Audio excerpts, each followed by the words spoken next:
All right, let's get back to equations. Finding the derivative, looking at equations. It turns out there's actually some really nice patterns which let you do a lot of these derivatives really easily. So I want to talk about some specific types of functions. First of all, let's look at the derivative of a constant. By constant, I mean a function like f of x equals c, where no matter what you plug in, you always get the same answer, like 2 or something like that. C is a number, okay? What is the derivative of that? Well, you do the thing, right? It's the limit h goes to 0, f of x plus h minus f of x over h, okay? What do you get? We're going to plug into the function here. C is just some number, right? Remember what I said? What this means is no matter what you plug in, you always get c for the answer. So this is limit h goes to 0. Okay, f of x is just c, right? So that's going to be c there. What is f of x plus h? This is maybe a little counterintuitive, but remember what I said. No matter what you plug in, you always get c. So what do you get if you plug in x plus h? You get c, because no matter what you plug in, you get c. All right. So f of x plus h is c. Down here you got h. Can you simplify? Yeah. What's that on the top? C minus c is 0. So this is limit h goes to 0. 0 over h. But 0 over h is just 0, because 0 divided by anything is 0. So this is limit h goes to 0 of 0, and that there is no h anymore. It's just 0, right? The answer is 0. Okay, so the derivative of a constant, if f of x equals c, then f prime of x equals 0. The derivative of any constant function is 0. Memorize that, right? Not too hard to remember. All right, let's try another simple function. How about f of x equal x? All right, this is another very simple kind of function. Let's do it. Okay, plug everything in. What is f of x plus h now? Well, x plus h, you go up here, remember how to plug in, you replace x by x plus h. Everywhere you see x, you say x plus h. So the answer is x plus h, right? And then minus f of x equal x, so that's x, divided by h, like before. Okay, cancel out what you can. I believe you can cancel the x's, right? And what remains is just limit h goes to 0, h over h, and so you get 1. Okay? So if f of x equal x, then f prime of x equals 1. The derivative of x is 1. All right? Let's talk about other powers of x. Here's another one that we already have done. The derivative f of x equal x squared. The derivative of that was 2x. We did that last time, I don't know, a couple times ago. Let's try one more, x cubed. If f of x equal x cubed, what is the derivative? Well, let's just try it. Same process. Okay, f of x equal x cubed. What's the derivative of x cubed? Well, we just got to work it out. So it's limit. We're going to do x cubed. So it's, what is f of x plus h? You replace x by x plus h. It's like that, see? Minus x cubed, right? Over h. And what do you do for this? This is just, look back when we did x squared. It's the same kind of a thing, only here you have cubing instead of squaring. You got to do the FOIL here 3 times, right? You got to do x plus h times x plus h times x plus h. This is a real pain to do. You do a bunch of garbage to expand this, all right? I happen to be a master of doing the FOIL. It turns out when you do this, what you're going to get is x cubed plus 3x squared h plus 3xh squared plus h cubed. Actually, there's sort of a trick for doing these things. Look up Pascal's triangle if you're interested. But we're not really going to have to do this a whole lot, so it's not a big deal.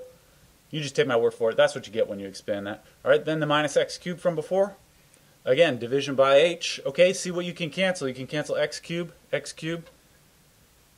and that's it, right? These guys don't combine. You cannot combine these two. They're not exactly the same. The squaring is on the different thing. So this is 3x squared h plus 3xh squared plus h cubed over h. What are we going to do next to simplify? We're going to do the thing that we always do in this situation, which is factor out the h on the top. Let's do it. Okay, I just factored the h up in here. And now, why did we factor the h? Because you can cancel the h's now. So you go, cancel, cancel. And we get limit h goes to 0, 3x squared plus 3xh plus h squared. You don't need the fraction anymore because it canceled the whole denominator, all right? Now you take the limit by plugging in h equals 0, and you get 3x squared plus 3x times 0 plus 0 squared. That's 0 because you multiply by 0. That's 0 because 0 squared is 0. So your whole answer is 3x squared. All right, so what we just said was if f of x is x cubed, then f prime of x is 3x squared. All right? These are some simple functions. What about higher powers of x? Actually, there's a pattern here. I don't know if you noticed, but there is a pattern here. All right, derivatives of powers of x. We did several examples. There is a pattern, actually. I'm going to, actually, before we talk about the pattern, here's just a notation. So d over dx, this means the derivative of, right, whatever you put after it. So this is an operation for the derivative, just because it's kind of clunky to write, you know, f of x equal x cubed, and then the derivative f prime of x equals 3x squared, right? That's the example we just did. I would rather not have to write it sort of in two steps here. Here's the function, here's the derivative. So this is the way we're going to write it. This means exactly the same thing. D dx, which means the derivative of x cubed, is 3x squared. All nice, you know, one nice notation that says the derivative of x cubed is 3x squared. All right. Anyway, let's do powers of x, all the different powers of x. All right, we just did all of these in examples. First of all, the derivative of x to the 0, that's the sort of 0 power of x. Well, remember, anything to the 0 power equals 1, right? So this is the same as the derivative of a 1. 1 being a constant, the derivative of a constant is 0. That was one of the examples we just did. All right, what about the derivative of x to the 1 power? That's just x. And the derivative of x, this was also an example we just did, is 1. How about x squared? The derivative of x squared is 2x, and the derivative of x cubed is 3x squared. Do you think you see a pattern in this one? Can you guess what is the derivative of x to the 4? Think about it.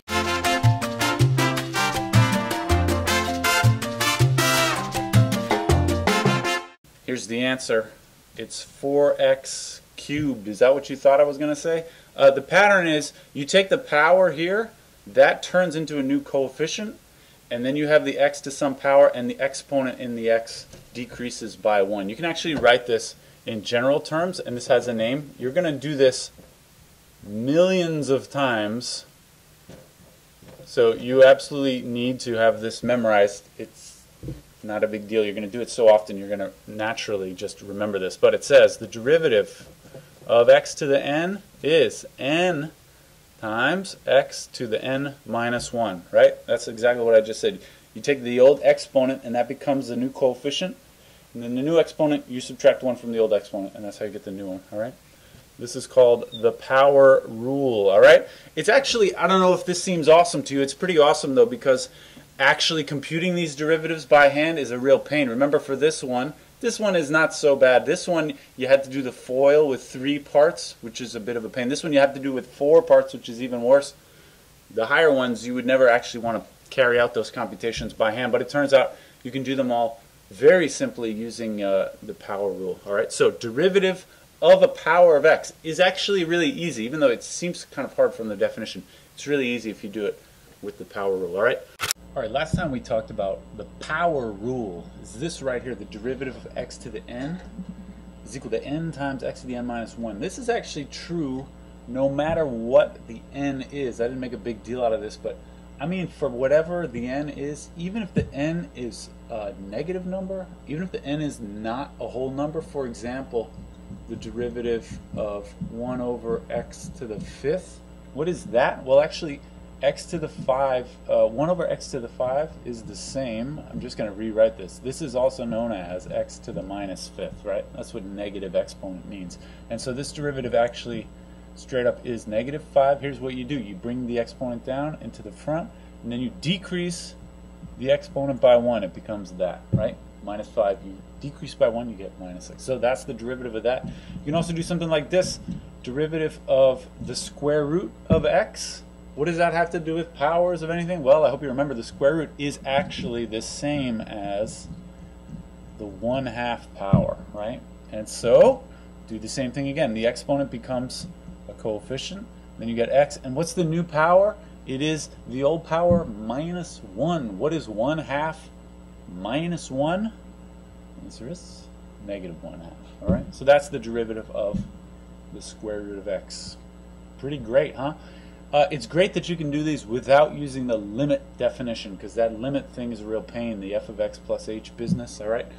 So it's going to be our goal really for the rest of your life to never do it using a limit again. What we're going to talk about in the next couple times is a series of really awesome tricks which will basically allow you to do any derivative you want without ever using the limit definition. All right, the power rule is how you take the derivative of just a plain power of x. You know, like the derivative of x to the 8 is 8x to the 7, right?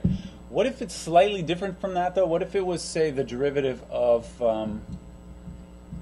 4x to the 8? What are you going to do in that case? Well, you can't do the power rule because of that 4 there. It turns out, actually, this is not a big deal because there's another rule about derivative of a constant times a function, right? Let's talk about what do you get if you take the derivative of something like k times f of x, all right? It turns out if you do this using the limit definition, something really nice happens. I don't know if you care about this derivation, but I'll do it quickly. Here's what happens, though. Not that. Come on. Okay, that's the definition I plugged in here. Now you just factor the k out on top there. Now I pull the k out of the whole fraction, and then what's left? Well, this fraction right here, when you take the limit, the k stays like it is because it's a constant, and this fraction is the derivative. That's what the limit of that is, right? So this is k times derivative f of x. So what's the conclusion? The derivative of a constant times a function is equal to that constant times the derivative of the function. That's actually kind of a big deal. What does it mean like about this particular example right here? It means you can just straight up pull the 4 out. That's what that says, right? If you had the 4 on the inside, you can just put the 4 on the outside. And now you do this derivative. You get 4 times 8x to the 7, which is, that's 32x to the 7. All right? How do you like that? It means when you're taking the derivative of one of these guys, even if there's a number in front, you basically do the same thing. It's just that when the 8 comes down to the front, it multiplies onto the 4 and you get 32. Pretty good, right? There's another trick that's going to allow you to do lots more kinds of things. It's what about the derivative of two functions added together? Let's do that one too.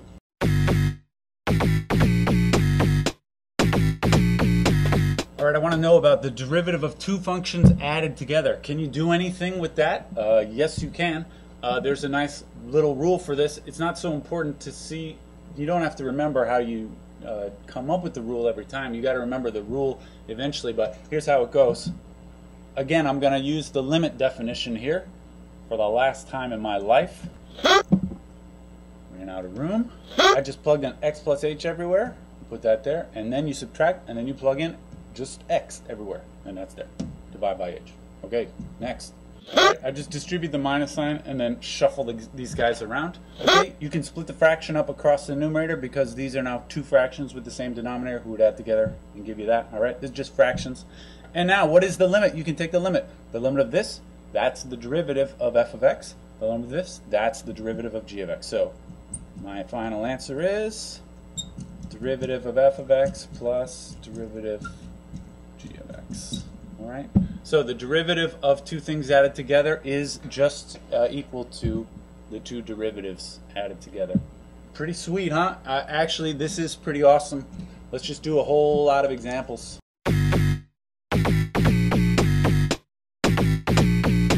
We don't really need to do a whole lot of examples because this is actually really easy. So, what if I ask you, what's the derivative of 3x squared plus 7x minus 8x to the 5 plus 3? Well, first of all, we said that the derivative of a bunch of stuff added together, you can just add together each of their derivatives. So this will be the same as the derivative of 3x squared plus the derivative of 7x minus the derivative of 8x to the 5 plus the derivative of 3. That's because the rule we just did. The derivative of things added together is equal to those same things you add their derivatives together.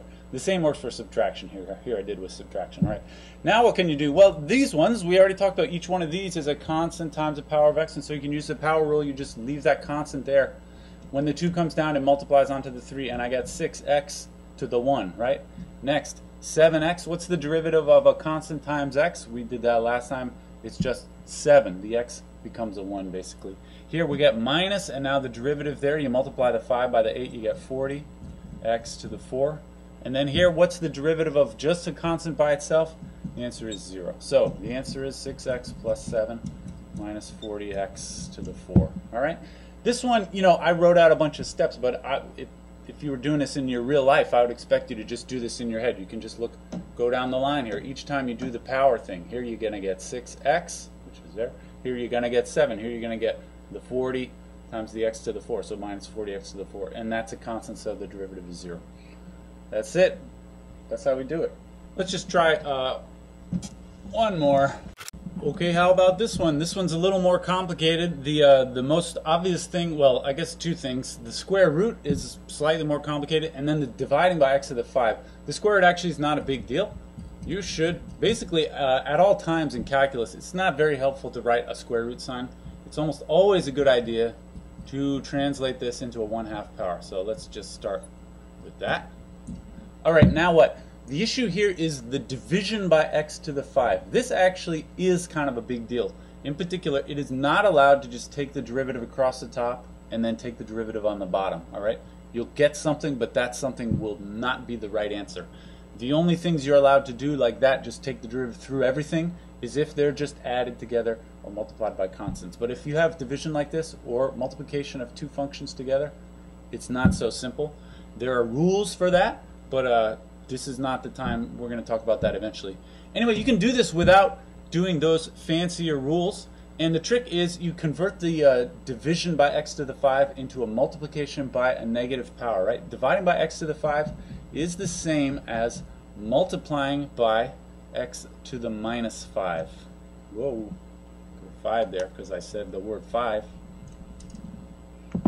Should be a 6, and now plus 3x to the 1/2, right, minus x to the 5. Okay, and instead of dividing by x to the 5, that is the same as multiplying by x to the minus 5, all right?